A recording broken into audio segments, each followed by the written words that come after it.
Bonjour, ici Céline Talbot, coach de gestion, formatrice et conférencière. Aujourd'hui, j'ai envie de vous poser la question suivante. Est-ce que vous êtes efficace au travail?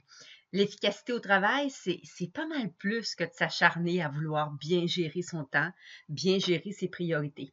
Plus encore, l'efficacité ne dépend nullement de la maîtrise des outils de gestion du temps, comme par exemple Outlook ou un agenda électronique ou des applications de tout acabit ou même des outils de planification ou toute autre chose. L'efficacité au travail, ça passe par une bonne gestion de soi et une bonne gestion de son environnement. D'ailleurs, le gourou sur l'efficacité et la productivité, David Allen, dit ceci, et je cite, « Votre efficacité, elle est directement proportionnelle à votre capacité à vous détendre. Alors, quels sont les moyens que vous vous donnez pour être capable de mieux travailler? » Alors, les accélérateurs de l'efficacité au travail, quels sont-ils? Il y en a plusieurs.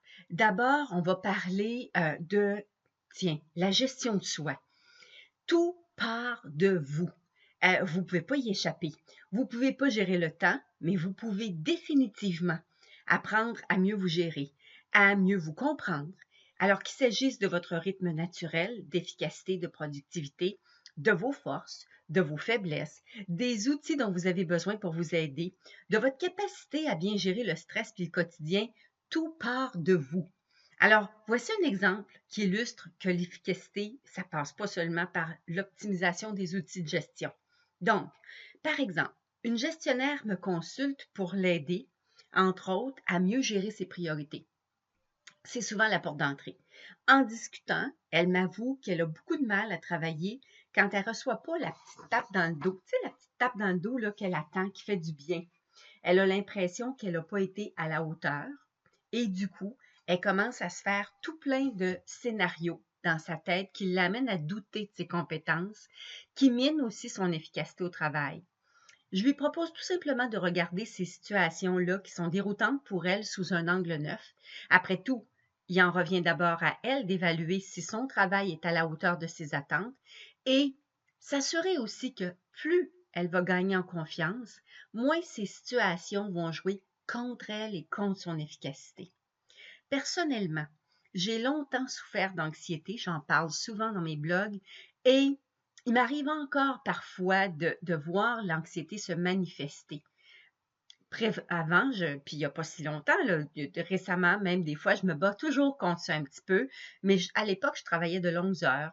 Je culpabilisais à la seule idée de quitter le bureau avant tous mes collègues qui travaillaient tout autant que moi, certains plus encore. Et je me suis rendu compte que j'avais tendance à me donner, plutôt à m'imposer une liste de choses à faire qui était plus grande que ce que je pouvais réellement faire dans la journée. Et c'est ça, je dis, c'est encore mon piège aujourd'hui. Même si je ne travaille pas les heures de fou que je faisais avant, c'est encore un piège naturel. Avec pour conséquence que mes engagements me ralentissaient, m'épuisaient, puis m'empêchaient d'être efficace de manière optimale, comme j'aurais dû l'avoir, cette efficacité-là. D'ailleurs, dans le Midi Coaching du mois de mars prochain, il va porter justement sur l'efficacité au travail, puis vous allez apprendre, entre autres, comment en faire plus en moins de temps sans vous brûler, sans brûler la chandelle par les deux bouts. Quels sont aussi les moyens pour vous aider à accélérer l'efficacité au travail, autant sur une base individuelle que sur une base collective? Quelles sont aussi les aptitudes qu'on doit ritualiser? Deuxième point important, c'est la gestion de son environnement. Ça veut dire quoi? Bien, c'est simple. Que vous le vouliez ou non, votre efficacité au travail, elle est influencée plus que vous ne pouvez l'imaginer par votre environnement. Tout ce qui se passe autour de vous influence et agit positivement ou négativement sur votre efficacité au travail. Encore une fois, on reprend avec des exemples. Les courriels que vous recevez en rafale, qui ne sont pas toujours clairs, qui ne vous sont pas adressés, qui ne sont pas pertinents, qui vous font perdre votre temps et auxquels vous vous croyez obligé de répondre au fur et à mesure. L'air ouverte dans lesquelles on travaille avec des bruits ambiants de conversations, d'imprimantes, de téléphones, de réunions, de corridors, de musique, de petits talons fins usés qui marchent sur les tuiles de céramique, de claviers, et j'en pense. Donc, tout ça, ce sont des interruptions de tout acabit, mais qui nous font perdre en efficacité. Autre exemple, le collègue qui arrive sans s'annoncer dans votre bureau, qui s'assoit, qui s'installe, puis qui ne se gêne pas non plus pour vous raconter tous ses problèmes récurrents.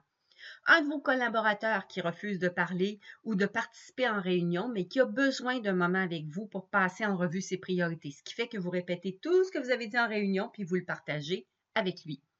Le nombre de fois où vous arrivez à l'heure à une réunion, où les mêmes personnes arrivent en retard, ou pire encore, le temps qu'il leur est accordé pour leur expliquer tout ce qu'elles ont manqué alors que vous auriez pu investir ces précieuses minutes-là autrement. Alors, ce sont plein d'exemples. Ma question pour vous, c'est qu'est-ce que vous faites concrètement pour être plus efficace au travail? J'adore apprendre de vous, autant que vous aimez apprendre de moi. Alors, je vous invite à communiquer avec moi et je vous dis au plaisir et à bientôt.